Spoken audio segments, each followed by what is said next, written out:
Bonjour à tous, bienvenue sur la chaîne Autodesk France consacrée à l'infrastructure. Je suis Guillaume Berson et on va voir aujourd'hui comment réaliser des modélisations de réseaux sous pression dans Civil 3D. Donc vous le savez, dans Civil 3D, il y a deux possibilités de modéliser des réseaux.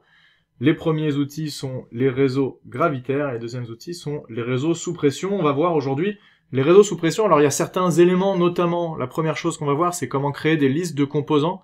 Eh bien, ça fonctionne à peu près de la même manière pour les réseaux gravitaires que les réseaux sous pression, mais voilà, donc il y a des petits parallèles qui existent, et on va voir aujourd'hui comment faire avec les réseaux sous pression. Alors, la première chose à faire, c'est bien de définir le catalogue de composants, et donc on va aller ici, on est dans l'onglet principal, sur le ruban début. La majorité des outils qu'on va utiliser pour les conceptions se trouvent ici, les parcelles, les axes, etc., les profils types, les projets 3D. On va cliquer sur la petite flèche ici, on va faire définir catalogue de réseaux sous pression. Il y a la même chose pour les réseaux gravitaires, définir catalogue de réseaux de canalisation, ça c'est réseau gravitaire, nous on va faire réseau sous pression. Ce qu'on va voir en fait, c'est que ici c'est déjà défini au bon endroit, donc il y a un répertoire par défaut qui est défini ici, on peut l'ouvrir, et on va voir qu'il y a différents catalogues qui existent. Nous, celui qu'on va utiliser, c'est celui qui s'appelle, c'est ici, donc voilà, on en a plusieurs, et on va utiliser celui qui s'appelle metric ductile iron.sqlite, donc les catalogues sont au format SQLite, c'est un format de base de données très connu, et celui qui va nous intéresser, c'est celui-là, mais on va voir qu'en fait, on va aller taper, on va aller récupérer des données dans deux catalogues différents, pour l'exemple, ça va être assez intéressant, on va prendre à la fois dans ce catalogue-là, mais également dans celui-ci, et on va pouvoir combiner des éléments de deux catalogues différents, on va le voir tout de suite. Donc là, c'est la configuration où est-ce que on va chercher nos catalogues SQLite et quel est le catalogue défini par défaut ici, c'est celui-ci, Ductile Iron. Donc là on va fermer ça et ensuite on va aller dans le volet de gauche, donc ce volet qui est très spécifique à Civil 3D. Si vous utilisez déjà Civil 3D, vous connaissez un petit peu. Tous les éléments qu'on va modéliser se retrouvent dans le prospecteur. On y reviendra juste après dans ce prospecteur, mais ici on va aller d'abord dans paramètres et on va définir les paramètres des objets que l'on va choisir. Les catalogues, en fait, ce qui se passe, c'est qu'ils ont énormément d'objets définis à l'intérieur avec énormément de dimensions, des diamètres par exemple sur des canalisations. Il y en a beaucoup. Sur des coudes, il va y avoir différents coudes. On va pouvoir passer d'un diamètre 100 à un diamètre 80 par exemple. Donc ça va sur des réducteurs par exemple ou sur des raccords en T. Donc ça va encore multiplier le nombre de raccords. On n'a pas forcément envie de tout charger. Peut-être qu'on n'a pas envie de faire son marché à chaque fois qu'on va rajouter un objet dans des dizaines d'éléments. Donc on va réduire potentiellement ce nombre d'éléments et on va faire son marché justement, comme je disais, dans ceux qui sont disponibles avec seulement les dimensions qui vont nous intéresser. Ce qui va être possible, c'est de faire cette sélection de composants et puis ensuite potentiellement de créer un gabarit DWT si jamais c'est intéressant. Et on va pouvoir, à chaque fois qu'on va réutiliser ce gabarit, on va retrouver cette sélection d'objets que l'on a déjà configurés. Donc, comment on va faire? On va revenir ici donc dans paramètres et j'ai ici canalisation sous pression, je déroule. Pardon, pas dans canalisation, dans réseau sous pression, excusez-moi, et j'ai ici liste de composants. Je clique ici, je vois qu'il y en a deux déjà, des listes de composants qui sont déjà existantes. Moi, je vais en créer une autre, donc je fais clic droit et je fais créer. Je vais ensuite définir certains éléments. Donc là, je peux appeler ma liste de composants. On peut mettre une description ici, on n'en a pas besoin. Et ce que vous voyez, c'est qu'en fait, le catalogue qui est ici est déjà chargé. C'est celui sur lequel on a été pointé tout à l'heure. Mais ce que je vous disais, c'est qu'on a possibilité, si on le souhaite, d'aller charger dans différents catalogues. Donc là, potentiellement, je vais faire charger un nouveau catalogue et je vais récupérer celui-ci qu'on a vu tout à l'heure. Et je vais le récupérer. Donc en fait, je vais pouvoir aller faire mon marché dans ces deux catalogues-là et récupérer une liste de composants à l'intérieur de ces deux catalogues. Je vais ensuite aller dans les canalisations sous pression. Donc les trois types d'objets qu'on retrouve dans les réseaux sous pression dans Civil 3D sont ici, les canalisations, les raccords et les accessoires hydrauliques. Donc je vais devoir faire des sélections à l'intérieur de ces trois-là. Si jamais j'ai pas besoin de rajouter des accessoires hydrauliques, comme des vannes par exemple, eh bien je ne vais pas les sélectionner parce que j'en ai pas besoin, mais si jamais j'ai besoin, je peux effectivement aller les récupérer. Donc là je vais aller dans la liste de composants et on va dire qu'on va faire des réseaux avec uniquement des dimensions de diamètre 100 mm. Donc on va aller faire ajouter le matériau, c'est la première chose, on définit quel est le matériau, donc dans l'un ou dans l'autre. Ici, je ne vais pas aller prendre celui-ci, je vais aller prendre le deuxième qu'on a chargé, le type de matériau est le même, et je vais charger les matériaux fonte ductile. Deuxième fois, je fais clic droit et je vais faire ajouter la taille. Et ici, je vais pouvoir choisir les différentes dimensions qui m'intéressent. On a dit qu'on était intéressé uniquement par le 100 mm, et bien je ne vais faire que le 100 mm. Si jamais il y a besoin, je peux faire ajouter toutes les tailles ici, auquel cas il va chercher tout ce qu'il a à l'intérieur de son catalogue. Ici, je ne veux pas faire ça, je vais uniquement rester sur 100 mm. Et ensuite, il y a un autre élément qui va être important.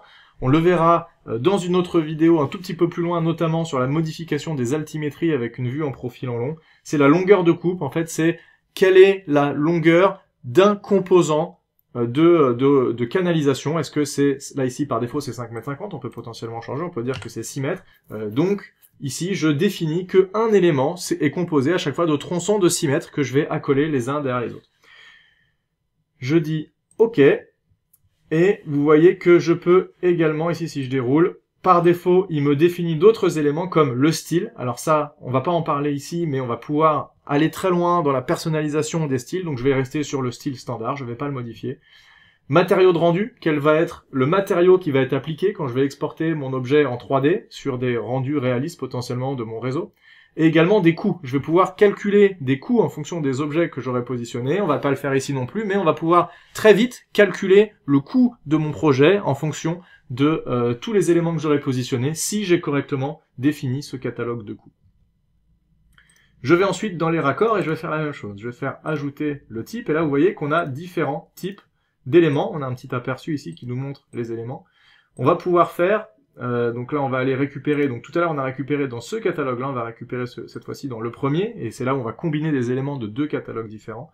Je vais rajouter des coudes, puisque je vais en avoir besoin. Je vais rajouter des raccords en T. On va dire que c'est tout ce qui m'intéresse, et on va valider, on va dire OK. Je déroule ici. J'ai désormais mes coudes et mes raccords en T, et dans mes coudes, je vais faire ajouter la taille, et là, c'est là où ça va être intéressant. J'ai différents angles, et moi, ce que je vais faire déjà ici, c'est que je vais aller chercher 100 par 100. Donc là, je peux en définir plusieurs, et vous allez voir après que c'est assez important de bien définir ces éléments-là. Je vais décider de mettre le 90 degrés, je fais valider, ajouter une taille, je reviens dans le 100 par 100, et je vais choisir un autre angle, je vais choisir 45 degrés, je valide. Je pourrais tous les rajouter en masse si je voulais aller plus vite, mais comme on disait tout à l'heure, eh bien j'ai pas envie de récupérer trop d'éléments et devoir faire une sélection dans un nombre d'éléments trop important, donc je fais ce travail-là une fois, et ensuite je suis tranquille pour le reste de ma modélisation. Je reviens ici, je vais faire, on va prendre tous les autres, hein. Hop, et le dernier, c'est lequel qui me manquait, 11,25 je crois. Donc là, si je vérifie. Ok, 11,25, 22,5, 45, 90. Ok. Et maintenant, je vais faire mon raccord en T. Diamètre, je choisis 100. Je garde du 100. Je veux pas une connexion. Donc là, on pourrait avoir une arrivée en 100, un départ en 100 et puis une connexion en 125, par exemple. Ce serait tout à fait possible. Ici, on va rester sur du 100. Et on va faire valider. Voilà, donc là j'ai tous ces éléments qui ont été chargés. Ensuite, dans les accessoires hydrauliques, je vais faire la même chose. Alors là ici j'ai plein d'éléments, j'ai des valves, j'ai différentes choses. J'ai notamment aussi des bouches à incendie. Je vais en choisir une. Voilà, je vais sélectionner ça. Ici, on va prendre des éléments un petit peu, juste pour avoir quelques exemples. On peut prendre celle-là par exemple, et on fait OK. Et là ça va être la même chose. Je vais choisir, là aussi je pourrais choisir toutes les tailles, mais j'en ai pas besoin puisque je vais uniquement faire du Phi 100 ici.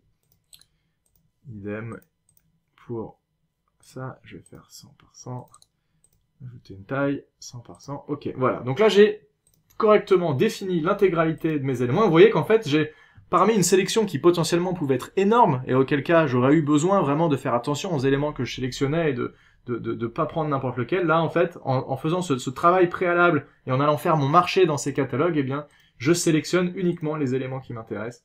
Ici c'est la même chose, j'ai choisi uniquement les coudes qui m'intéressent, et là j'ai choisi les canalisations uniquement en 100. J'ai un résumé avec des informations, combien j'en ai chargé, etc.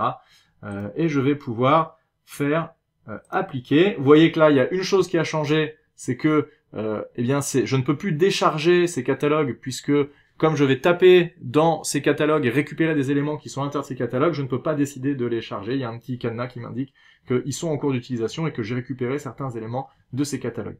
Je vais pouvoir faire OK, et à ce stade, je suis prêt à commencer à modéliser mon réseau sous pression.